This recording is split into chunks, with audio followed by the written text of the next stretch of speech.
Hi, my name is Harris. I'm one of your podcast hosts. I'm also a lawyer at Treadstone Law. For most Canadians, buying, selling, or refinancing real estate, a lawyer is the last thing on their mind.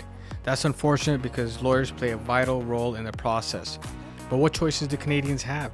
Lawyers can be very expensive. Well, Treadstone Law offers resources to Canadians so they have access to the information they need. Whether you sign up for a live workshop or a mailing list, we cover topics to help you make informed decisions and avoid costly mistakes. It's advice you can start using today, and best of all, it's free. Visit treadstonelaw.ca/MAS offer or click the link below to get access right now. If you're looking to retain Treadstone Law, it's never been easier.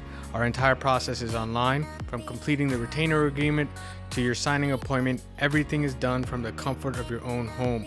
We're your digital lawyers. The best part of it is that you don't pay anything when you're retaining our firm. Visit treadstonelaw.ca/MAS offer or click on the link below to retain us right now. Enjoy the podcast.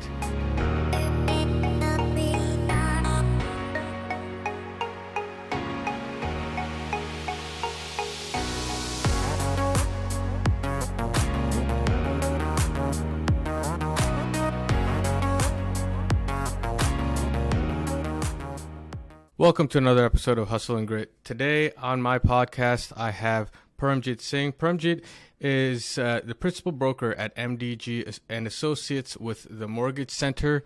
Welcome to the podcast, Paramjit. Thank you, Harris. Thank you for the invite.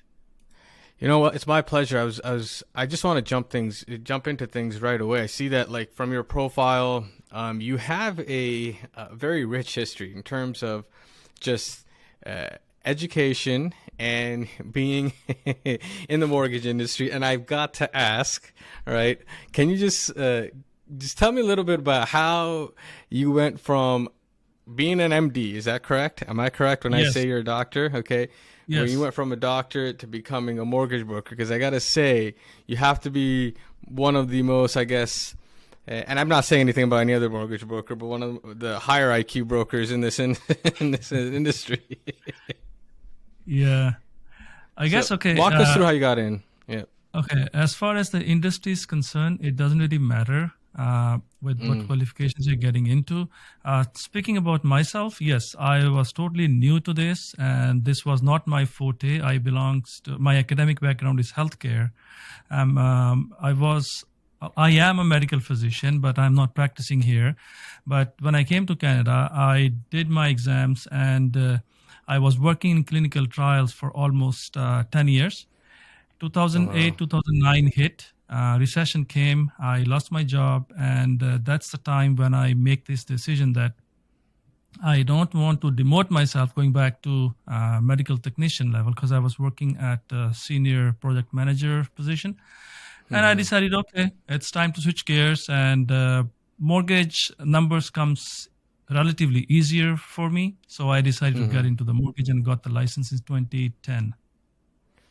So what was the change like? I would imagine the change is very drastic, because you're going from, correct me if I'm wrong, you're going from more of a very like academic, very cerebral position, right? To a position where it is cerebral, but it's in a different way. You're dealing with people, you're dealing with the problems that they come to you with, and mortgages are no longer mortgages, so you've got to make sure you understand the person. And I'm sure there's stuff, it's similar to medicine in a lot of ways, but I feel like with medicine, okay, I would argue, if you're my doctor, I'm going to trust you a little bit more than sometimes with mortgage brokers, people are question or push back a little bit more. So how was that transition like? You're right, actually. When I came into this business, it was totally different for me. The format is different, the setup is different, and the most important change I figured out was people's thought processes are different. I was trying to work in the same pattern as I was working in medicine, but I guess things are different here. This is more business, and it took me time to sort of adapt to it and to adopt the approach. It was an uphill battle, and for me, jumping from medicine into mortgages, it was it was a long process. It took me quite a while to sort of understand and accept the fact that I'm switching the gears and things will be different. But when I look back now, I feel okay. I feel fine. Yeah. But yeah, in medicine or in healthcare professions, they say once a doctor, always a doctor, and I really cannot behave anything like anyone else because this is who I am. This is what I represent, and that's what is reflected in all my work. This is. So have you heard of Michael Burry? Have you heard of Michael Burry? So Michael Burry, and you remind me of Michael Burry in that Michael Burry is one of the first finance guys in the States who predicted to the 2008 crash ahead of time. But he was a doctor, and all of a sudden he's like, you know what, I don't want to do this anymore, and he got into the finance side. But he's like insanely wealthy. So I just want to change gears, I guess, a little bit on this conversation and kind of delve more into being I guess, and it's safe to say, you know what, like you said, once a doctor, always a doctor. When I hear that, I hear that you're somebody who would put healthcare or care first, right? You're the care of the client, whether they're coming in for a checkup or whether they're coming in for a mortgage. There is a different investment that you would have. So how would you, what kind of, how did you take your healthcare and kind of bring it into your finance practice and how you take care of your clients? Can you give us some insight on that? Like, how would you say you brought that in? How would you say it's different from what they kind of experience in the general market? Like, what is it, what's that kind of experience working with you for a mortgage? See, basically the care aspect is there. And yes, I'm sure all the brokers, doesn't matter if they're doctor or if they're not doctor, they do have that sense of responsibility. But I guess sometimes we call it occupational hazard. Before coming into mortgages, I was working in clinical trials. I was working on FDA and TPD regulated clinical trials, first time in human beings, or generic drugs, and so many other aspects of the clinical trial. So the compliance was very critical part of it. When I'm working on the files, I sometimes get stuck with the compliance. But I guess this is who I am, and this actually keeps me away from a trouble. And that's the notion. And when I'm speaking to the clients, I do tell them, guys, this is what it is.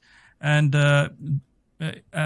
as you know, you are in the market for a while, right? There are so many things which are happening, but I try to keep my clients away from that gray zone. Yeah. And in terms of me coming from healthcare perspective, yes, the care is the one thing. Sometimes clients don't understand. They are looking at a very near time approach to a mortgage. But when I tell them the perspective, long-term perspective, they understand, and then they tend to go along with me. Because as long as me as a professional, I'm making an honest attempt to tell the client what the pros and cons are, they become well educated, and then they make an informed decision for themselves instead of making random calls and random decisions.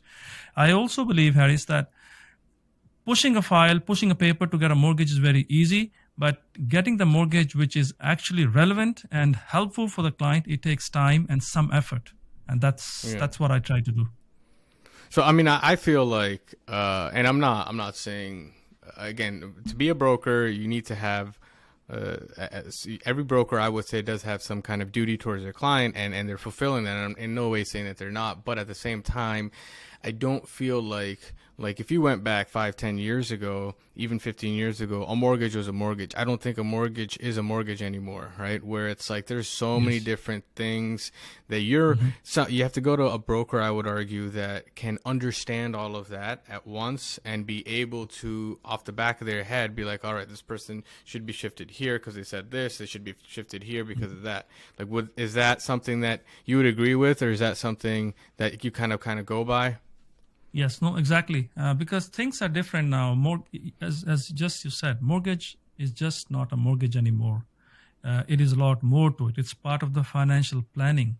It's part of and this is very critical aspect of anyone's financial planning. So one has to be very careful and has to be carefully looking into all the options before they come to a conclusion and sign on any Yeah. papers. So walk us through what it's like working with you. If I want to get a mortgage with you, do I give you a call? Are you a digital only person? Or do I have to come to your office? What's kind of the entire process? Because I know that a lot of things have changed because of COVID, and whereas people were only office now are willing to go on Zoom. Some people are only Zoom. Like, so what is it like working with you in terms of getting a mortgage? You see, again, this is maybe my background, or maybe this is who I am. I like to meet people in person. But time to time, when they are not able to come, of course, I'm digitally savvy and I can do things on Zoom and I can do things on the phone.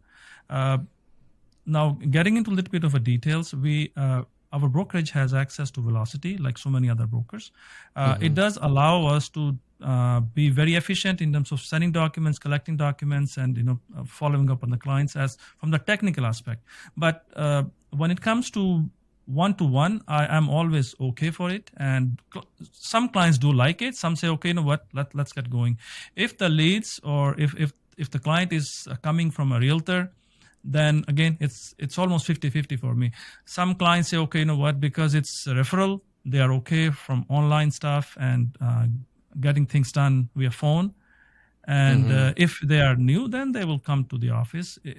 It's okay with me. I guess we should be flexible enough so that we can cater to everyone who is coming or everyone who is looking to get services from me. Yeah. So you kind of tailor it. You tailor it based on their needs. So yes. But So more specifically, if somebody is looking for a mortgage, do you start with an initial conversation, or should it be throwing in their application first? What's kind of that process when it comes down to getting a mortgage? So the first thing I will do is I will get on the phone and talk to them. While I'm on the phone with them, I will be able to see which way the file will go, and I will tell them briefly, guys, this is what I can do, and this is the most optimal approach to your scenario. If they decide to go ahead with it, then I will send them a link to the application. They complete the online application and provide me all the supporting documents. I will give them a list of all the documents. All they have to do is drag and drop from their computer into the portal. Once I have all the documents, all the source documents, I will look at the documents, verify them, and that is when I will call them again to have a actual meaningful conversation, because then I have seen and reviewed the documents, and then we decide the course of action. If the client is aligned with what I am telling them, or I shouldn't say I'm telling them, what I'm proposing them, then I go ahead. It's basically I can only give them the options. It's the client who always decide which option they want to go with. I don't believe in giving them just one option and pushing them, okay, this is the only way, because me being independent broker, I do have access to multiple lenders, and that's where the benefit comes. This is the main benefit when working with an individual broker. I mean, that's also why, I mean, if somebody were to ever ask me, and I don't have anything against the banks, but if somebody were to ask me between a bank and a broker, I would say broker, because a bank, they can only give you their products, and they could have some really great products, but the chances are they going to be the best for you? Maybe not, especially for first-time home buyers, for a lot of self-employed individuals. I do feel like a broker is somebody who can sit down and they have several different lenders, and it's not even just different lenders. Like, I can look at 2-3 different lenders and I can say, oh, you know what, their criteria seems to be the same, but you would have a better perspective in terms of what their actual criteria is. Not that they're lying online, but there's only so many of the subjective stuffs that you can try to describe online in terms of their risk appetite. And it's the brokers behind the scenes that kind of know, okay, well, you know what, this lender doesn't like when these 2 things are together, or when these 3 things are together, and this one does. And so there's all these things that the broker knows that people don't, that they can't do it themselves. So I always advise that it's like when you're going with a broker, they have built those relationships, they know where to go, and you're not wasting any time. Yes, I think in this time, especially these days, mortgage brokers have taken almost 50% of the market in terms of first-time home buyers. What I'm trying to say is almost 50% of home buyers went with mortgage brokers instead of just walking into banks. There could be many reasons, but people whom I spoke to or who came to me, they did tell me the difference, that the options which an individual broker can bring is not available at independent or financial institutions. Exactly. Yeah. And at the same time, I mean, if you're a great broker, right, you and your team are going to be there 10, 20 years from now because it's your business, Yes. you're doing well, and you're just going to be better at your craft, right? You're just doing it better. At the bank, I feel like, if somebody's doing a really good job, they're not going to be there 2 years from now because they're going to get promoted.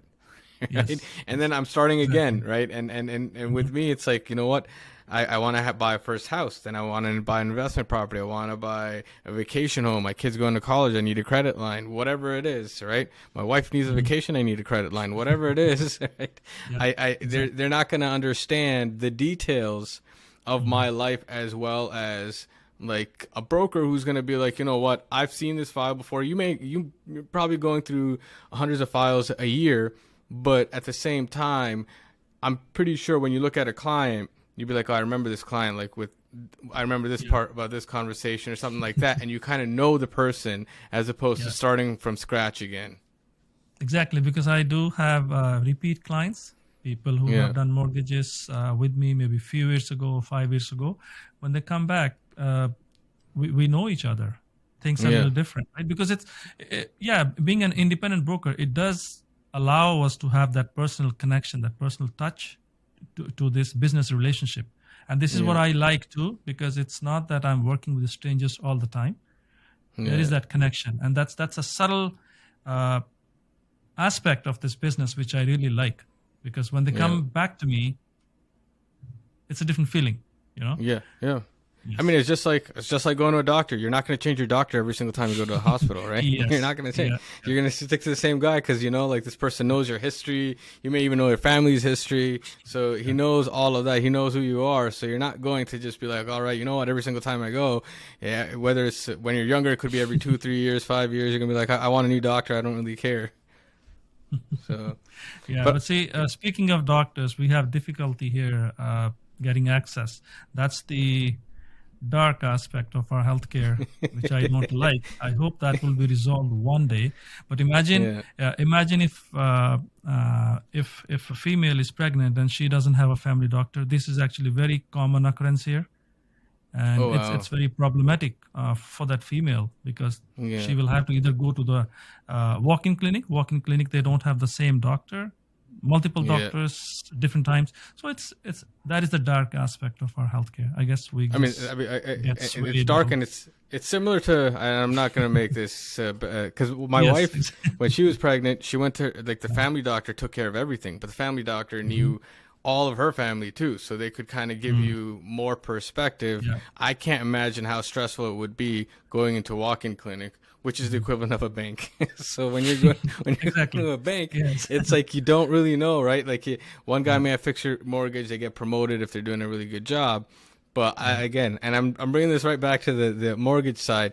With a mortgage broker, it is like a family doctor. I genuinely, when I say this, and this is what I advocate, okay, truthfully speaking, when you're with a profession, you should be with a profession. Maybe I'm traditional, but you should be with a professional your entire life because they understand who you are, whether it's a doctor, whether it's a mortgage professional, whether it's even a lawyer, right? Like when a client comes to me, I know what kind of issues they've had in the past in terms of legal, especially if it's a business. I know how you should be positioning things. Whereas if you're coming to me brand new and you're coming to me only once, I don't know how your business is structured. I can't give you a good decision. I'm not going to give you the best unless I really put in a lot of time.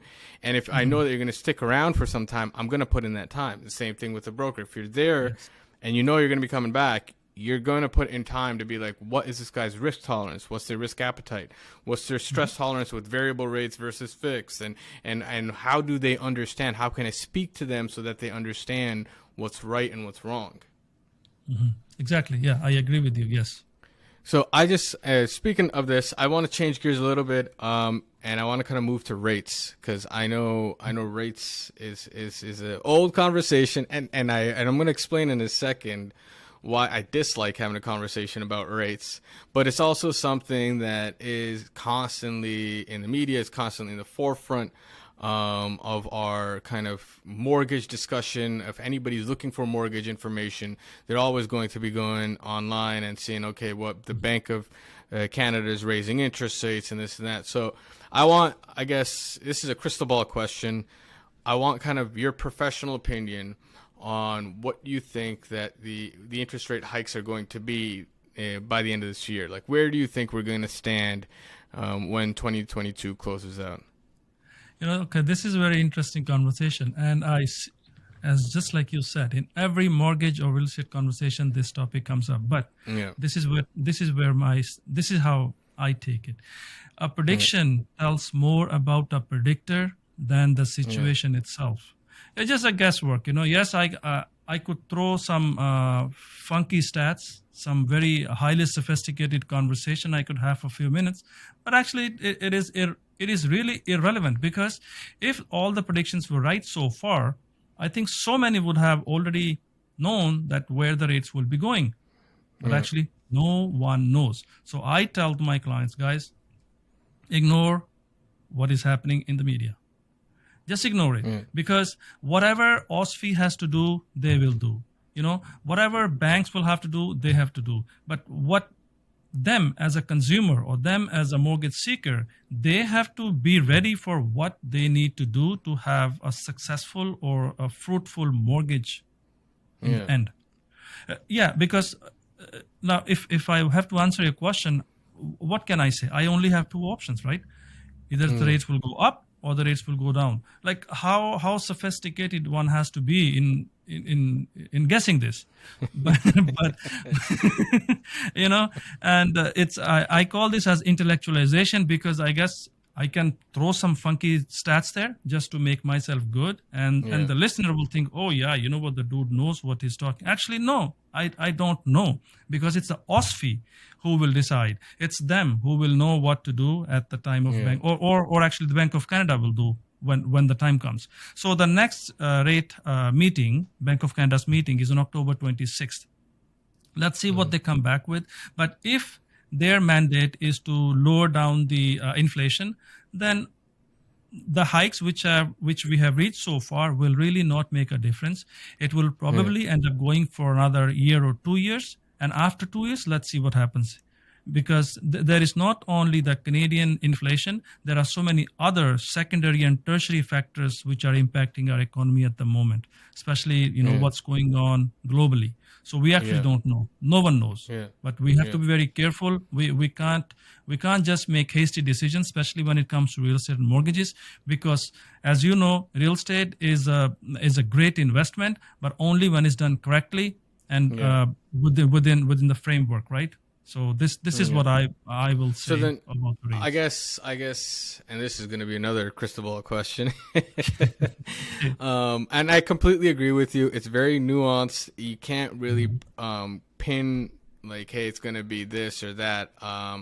But I guess, and if somebody's coming to you, okay, you're going to have to use some kind of judgment in terms of whether you feel like it's going up or down, because you got to give them some kind of guidance on whether this should be taken fixed or variable, how long their term should be. What's kind of your overall suggestion? Where are you kind of leaning towards more when you're kind of advising individuals about mortgages? Are you leaning more towards the fixed now, or is it still variable, or is it like where do you kind of stand on all of that? See the aspect of fixed and variable, it actually depends on the independent or as individuals' risk tolerance, right? That's one thing. Second thing is, lately with these new changes, the qualification criteria is a little different when you put the client's file through mortgage stress test for fixed rate versus variable rate mortgage. But in terms of me, I can tell them these are the differences, but I also tell them the pros and cons. Because when we say fix is better, it's better or worse is a relative term. Fix is only better if monthly cash flow is the issue, but the higher premium we pay, that is for the peace of mind they're paying. I tell them to the client, if you stick to the variable rate mortgage, yes, you have the flexibility, but because of the risk aspect of it, maybe you will gain in the long run. So it's Yeah. always their call. This is my position. This is how I tell them cash flow matters. And if Yeah. I will not put anyone into a 5-year fixed rate mortgage, if especially they are telling I'm buying this property for 2-3 years and I'm going to sell it, Yeah. Yeah. that is just not good, and that is just not right thing to do for the client. That is this is what I don't do. Yeah. I No, hope this I answers totally. your questions. Yes. Yeah, no, it does. And I'm not asking for like a specific mortgage. Obviously, it really depends on Yes. what people are looking for and what's going on. But I know that what's happened is from the beginning, I always felt variable is the way to go, and I still feel not for everyone, but for most part, I feel like variable is still the way to go, just because there's the premium on the fixed is too high. You don't know how long you're going to be in the mortgage for, and the fees are very high. And as a law firm that's seen discharge statements come across with the Yes. prepayment penalty, I mean, $30,000 was something that's just it's become an ordinary number. It's not even a small number, Yes. and so and that's why also the rate question for me is extremely kind of annoying, even though I don't thankfully have to answer this. I don't know how brokers do it, because I know there's a lot of individuals who come, the first thing they're like is like, what's the lowest rate? Well, I mean, you have to consider everything. You have to consider the fees that you're going to pay. You're going to consider, like, if there's a penalty, what is your complete rate? You don't really know, but I can give you can give them like a rate with an optionality that if you leave or exit the mortgage in 2 years, you're not going to be having to give up your firstborn child. Like, there's like a lot of things there that you can give an overall rate that's lower, but you got to trust the professional that you're working with. That's the biggest thing. Harris, you know what? This is what I have noticed when first-time home buyers come to me for a mortgage. They say, "Yeah, we want to go 5-year fix," and whenever I ask them, "Why fix? Why not variable? Do you know what variable can bring for you?" No, because everyone is having fix and everyone is talking fix. And when I tell them that fixed rate mortgage is the most discounted, but it comes with highest penalties, then they start asking, oh, you know what, how and why and things like that. But when you get into deeper conversation, they don't want that fix. They are only going fixed because everyone around them is telling them this is the fixed rate mortgage they got, and it seems they are almost competing with them, competing with the rate percentage. But when you tell them the real aspect of it, then they tend to change. There's so many of the clients who end up going with variable just because I was able to have this conversation with them. And this thing will only happen if the clients are open to the conversation. Yeah. You know, They're open to that's being informed and being advised. exactly. Yes, yes. Otherwise, okay, you know, paper pushers, I'm sure, you know, we can all push papers. It's way easier. But Yeah. to have a proper I mean, conclusion, proper it takes time and effort. I'm sure even with yourself, if somebody's coming in and saying, hey, and they can qualify for a fixed, you give them a fixed, it's less of a headache for you, and they're happy too, as opposed to saying, hey, listen, maybe you need to look at something else. Because nowadays people are just kind of like dead set already, hey, I kind of know more than the guy I'm talking to. So that's the biggest thing. You know, we are in the information era, but we have this pseudo sense of understanding that Google has everything and Google is right. But no, we don't have to forget that there is a human aspect to it, that AI is not there. Maybe it will be there in next 50 years, but as of today, AI is not there yet to make conclusions and decisions where emotions comes into picture. So emotions, and there's just a lot of other variables. Your environment, there's so many things that you need to take into account when you're kind of prescribing a mortgage. Yes, exactly. Exactly. Yes. Yeah, and the other thing is I feel like and I've heard this conversation with, for example, self-employed, who are sometimes so kind of stuck on the rate that they're like, okay, well, this bank has the lowest rate. Well, you could get the lowest rate, but you got to show more income and you're going to pay more taxes. So ultimately you can save like a few basis points or whatever it is, 10, 20, 50 basis points by showing more income, but you're paying 30% on the taxes. So like it doesn't make sense. Yeah. Self-employed is a totally different game. It's because there's so many things which needs Yeah. to be worked upon, and the owner, or actually the self-employed people, they don't understand it. There are solutions, there are alternative lenders where like, okay, I will go a little bit into details here, right?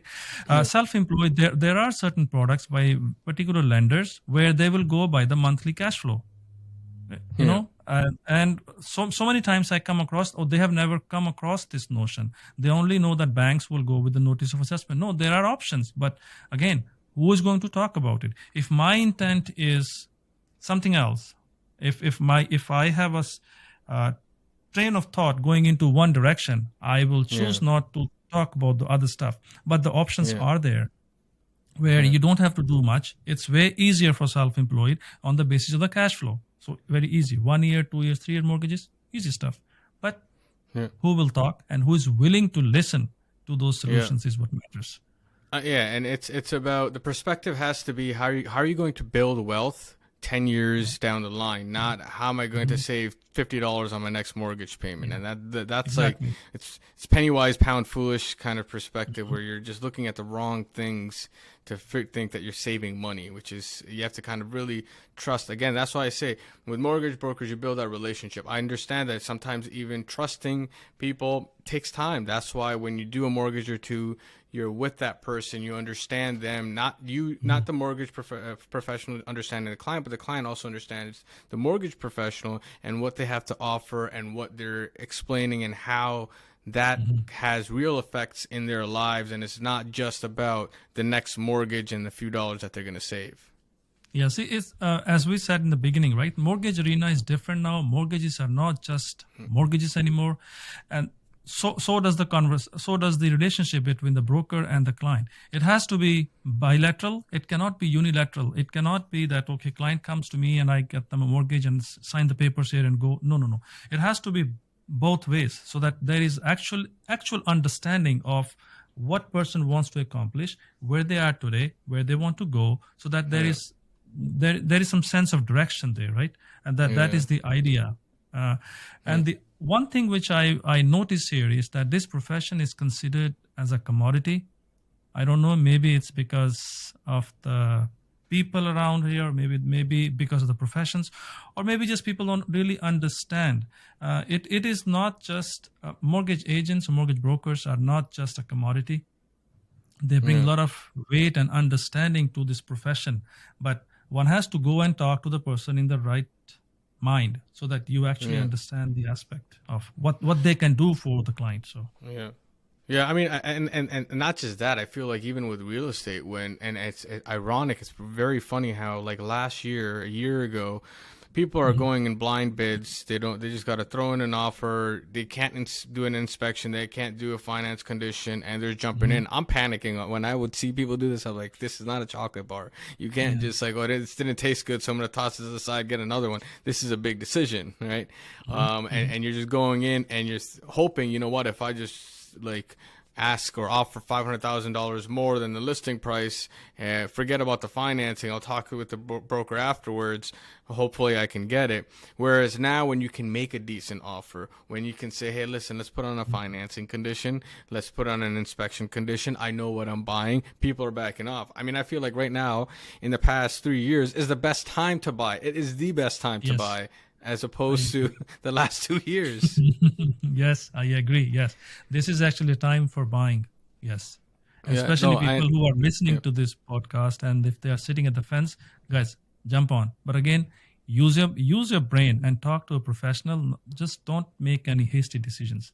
That will Yeah. still make you pay. Yeah, I mean it's a herd mentality, and you got to step out of the Mhm. herd mentality. When people are buying, everybody's buying. When people are stopped, everybody's stopped because everybody else is stopped. It's just like you Yes. have to. That's why I say surround yourself with strong professionals that are advising you correctly and are letting you know this is the time to move. This is the time where you need to consider this. This is where you need to consider this and make a decision, like you said, according to like make an intelligent decision. You're not just kind of coming in and just, it's not a commodity or anything that you're like, I don't get this, I'll Yeah. get that. It's something that you have to put thought into and you have to have the right people around. Sure, I agree. Yeah. But yeah, you And know this what? is Thank this you. Yeah. Well, I was and just going to wrap this it is up, what but yeah. Sure. Yeah, this is what I tell my clients too, guys. Don't Yeah. don't consider just a commodity. A professional is a professional, but it's their problem if they are not able to come in front of someone, right? So maybe Yeah. they have to continue with the quest, but it's not the professionals are not there. They are Yeah. there. Yeah. Spend some time, 100%. go for interview, and then make the decision who you want Yeah. to work with. No, 100% agree. If anybody wants to reach out to Paramjit, I'm going, depending on where you're listening to this, either it's going to be on the side or on the bottom. Check it out. I know that we've had a great conversation. If you want to learn more about what he's doing, reach out. Thank you for coming on the podcast, Paramjit. Thank you, Harris. Thank you for the time. Thank you for the opportunity. Thanks.